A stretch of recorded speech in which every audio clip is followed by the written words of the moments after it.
Hello students, welcome back to yes K classes. आज हम पढ़ने चल रहे हैं ट्रिग्नोमेट्रिक रेशियोज, जिसे हम टी रेशियोज के नाम से भी जानते हैं। तो आज पढ़ते हैं इसमें। अभी तक आपने पढ़ा होगा ज्योमेट्री में आपने लाइंस के बारे में पढ़ा होगा। लाइंस को देखते हैं। हम यहाँ पे हैं, दो लाइंस ड्रॉ करते हैं जो एक दूसरे को जिस पॉइंट पर इंटरसेक्ट करती हैं वो पॉइंट हमारा ओरिजिन कहलाता है। ये आप सभी जानते हैं। इस जो है हॉरिजॉन्टल लाइंस को हम क्या बोलते हैं, ये हमारी एक हॉरिजॉन्टल लाइन है और ये एक वर्टिकल लाइन है। वो हॉरिजॉन्टल लाइन को एक्स एक्सिस से भी जानते हैं और वर्टिकल लाइंस को हम वाई एक्सिस के नाम से भी जानते हैं। ये आप सभी को पता होगा। इस साइड का हमारा एक्स एंगल पॉजिटिव होता है, इस साइड का हमारा एक्स डैश निगेटिव। यहाँ पर y हमारा पॉजिटिव होता है और यहाँ पर इस साइड में y हमारा निगेटिव टर्म में होता है। और इसके बाद आप दो कंपोनेंट्स पढ़े x और y। यहाँ पर हमारा x पॉजिटिव और यहाँ पर y हमारा पॉजिटिव। तो यहाँ पर ये जो हमारा इन सबको ये चार क्वाड्रेंट में बढ़ता है। ये हमारा पहला क्वाड्रेंट, ये हमारा सेकंड क्वाड्रेंट कहलाता है, ये हमारा थर्ड क्वाड्रेंट और ये हमारा फोर्थ क्वाड्रेंट कहलाता है। फर्स्ट क्वाड्रेंट में देखेंगे कि x हमारा पॉजिटिव और ये पॉजिटिव साइड और ये भी y भी हमारा पॉजिटिव साइड। तो मतलब ये कंपोनेंट हमारे जो आते हैं वो हमारे दोनों पॉजिटिव आते हैं। यहाँ पर हमारा x जो है माइनस टर्म में माइनस में होता है और यहाँ पर y जो है प्लस में। तो लिख सकते हैं कि इस साइड का कंपोनेंट हमारा माइनस, क्योंकि x को पहले लिखा जाता है, ये भी आपको पता होगा। फिर बाद में y को लिखते हैं कंपोनेंट्स में। तो यहाँ पर x को पहले प्रायोरिटी देंगे तो हमारा ये जो इस साइड में x जो है वो माइनस में है और y जो हमारा प्लस में है। तो यहाँ पर ये कंपोनेंट हमारा माइनस एंड प्लस में आएगा।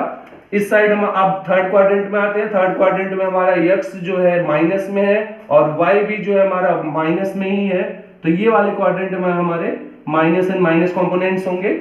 यहाँ पर फिर देखते हैं कि ये हमारा फिर से आते हैं इस क्वाड्रेंट में। इस क्वाड्रेंट में हमारा x जो है प्लस में है और y जो है हमारा माइनस में है। तो यहां से लिख सकते हैं कि पहले हम प्लस को x को प्रायोरिटी देते हैं। तो x प्लस में है और y जो है हमारा माइनस में है। तो यहाँ पर ये माइनस लिख लेते हैं।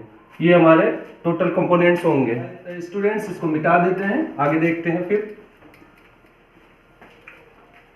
यहाँ पर एक लाइन ड्रॉ करते हैं। इन दोनों x एक्सिस और y एक्सिस को मिलाते हुए एक लाइन ड्रॉ करते हैं और इसी के ठीक परपेंडिकुलर एक और डॉटेड लाइन बना लेते हैं जो हमारा x एक्सिस से ठीक परपेंडिकुलर होता है। ये परपेंडिकुलर है तो ये हमारा कितने डिग्री का होता है, 90 डिग्री का। मान लीजिए ये एंगल हमारा हो जाता है थीटा। तो ये हमारा इस साइड का एंगल 90 डिग्री और ये एंगल थीटा हो गया। तो ये हमारा एंगल बनता है 90 माइनस थीटा का। तो इस चीज को हम बाहर इस साइड निकाल लेते हैं। तो यहां से हम फिर अगेन बना लेते हैं इसको, ये चीज। अब ध्यान दीजिए, ये हमारा एंगल थीटा है। थीटा के ठीक सामने का जो एंगल होता है उसे हम अपोजिट साइड भी कहते हैं। हम यहाँ अपोजिट साइड भी लिख लेते हैं इसे। तो ये अपोजिट साइड हमारा क्या कहलाता है, आपने ज्योमेट्री में पढ़ रखा होगा। अपोजिट साइड का जो एंगल होता है वो हमारा परपेंडिकुलर कहलाता है। तो यहां पर परपेंडिकुलर ये हो जाएगा।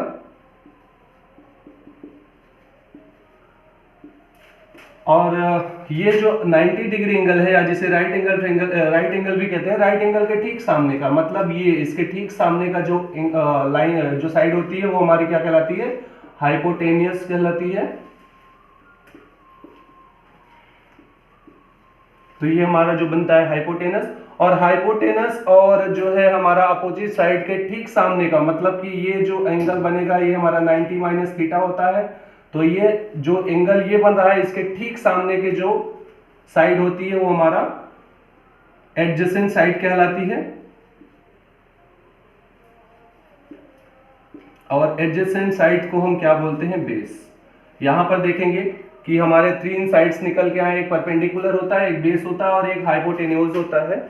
अनुपात को हम ऐसे भी समझ सकते हैं जिसे हम डिवीजन कह सकते हैं। तो यहाँ पर जब हम एक साइड को दूसरे साइड से डिवाइड करते हैं, मींस अगर हम लिखे यहाँ पर perpendicular upon base, sorry perpendicular upon hypotenuse ले लेते हैं सबसे पहले। तो हाइपोटेनस अगर हम जो लेते हैं ये हमारा देता है साइन थीटा, और यहीं पर हम ले लेते हैं अगर साइन थीटा के बाद बेस अपॉन हाइपोटेनस अगर ले लेते हैं यहां से,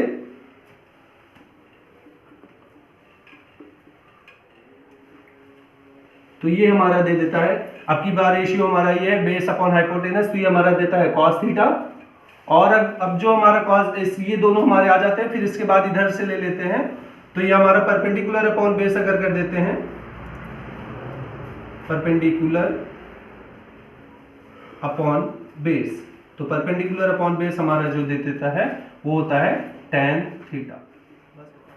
साइन थीटा, कॉस थीटा और tan थीटा, ये हमारे 3 मेन पार्ट्स हैं एंगल्स के, और इन्हीं को जब हम उलट देते हैं तो 1 अपॉन साइन थीटा हमारा कन्वर्ट हो जाता है कॉसेक थीटा में, और 1 अपॉन कॉस थीटा हमारा कन्वर्ट हो जाता है सेक थीटा में, और 1 अपॉन tan थीटा हमारा कन्वर्ट हो जाता है कॉट थीटा में। तो स्टूडेंट्स ये हमारे आ जाते हैं थीटा, जिनको हम नॉर्मली फाइंड आउट कर लेते हैं ऐसे भी, कि अब साइन थीटा को हम क्या कह सकते हैं, यहां से देख लेते हैं। साइन थीटा को, sine theta is equal to लिख सकते हैं, होता है हमारा परपेंडिकुलर अपॉन हाइपोटेनस, तो ऐसे लिख सकते हैं। तो ये हमारा परपेंडिकुलर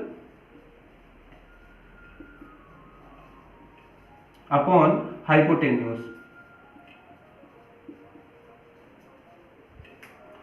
तो ये हमारा बनता है परपेंडिकुलर अपॉन हाइपोटेनस, जिसे हम P अपॉन एस एच के फॉर्म में भी लिख सकते हैं। हम इसको मिटा लेते हैं अभी के लिए, तो यहां से हम लिख लेंगे कि हमारा आ जाता है यहाँ पे P अपॉन एच फॉर्म में। फिर हम जानते हैं cos थीटा क्या होता है, cos थीटा लिखेंगे तो cos theta is equal to लिख सकते हैं base upon hypotenuse is equal to हमारा हो जाता है परपेंडिकुलर अपॉन बेस। ये भी मिटा देते हैं, और इसको हम लिख सकते हैं P अपॉन बी फॉर्म में। तो यहां से अगर इन सबको मिलाया जाता है तो आपने फॉर्मूला एक पढ़ा होगा, पंडित बद्री प्रसाद हर भोले करके, ये हमारा एक फॉर्म में आ जाता है। शॉर्ट ट्रिक है याद करने का, बहुत ही सिंपल सा तरीका है ये, तो आप इसको ऐसे भी याद कर सकते हैं।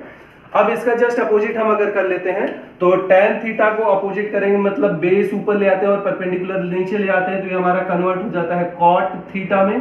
तो यहां से लिख सकते हैं बेस अपॉन परपेंडिकुलर,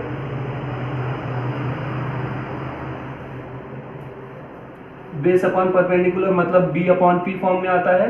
यहां से देख सकते हैं जब हम इनको उलट देंगे b अपॉन p फॉर्म में, फिर इसके बाद इसको मिटा लेते हैं, फिर आगे दिखा देते हैं आपको। तो यहां से हमारा ले लेते हैं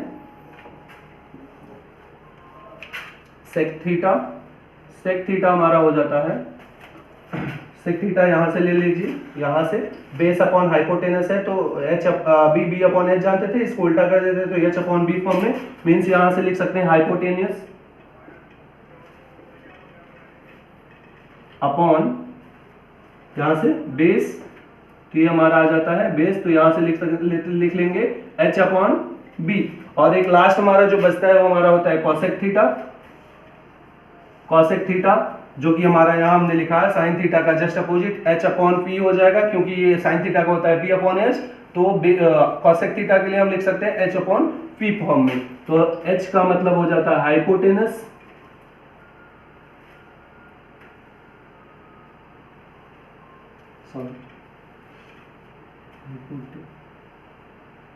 अपॉन हाइपोटेनस अपॉन परपेंडिकुलर। फिर से देख लीजिए, ये हमारा आ जाता है यहाँ पे परपेंडिकुलर,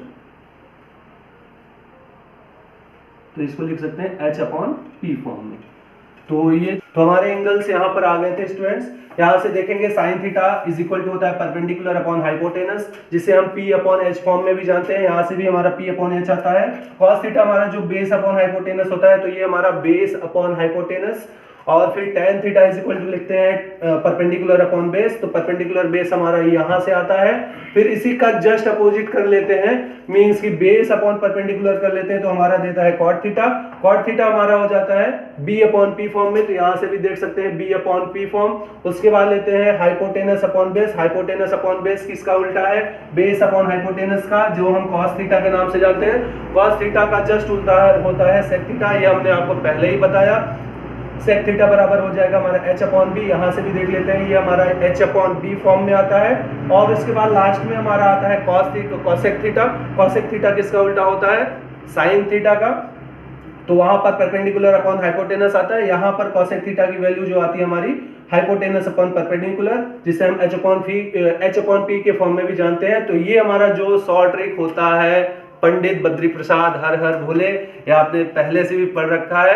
यही हमारा आज का जो है टॉपिक था और इसी के साथ ये कंप्लीट होता है।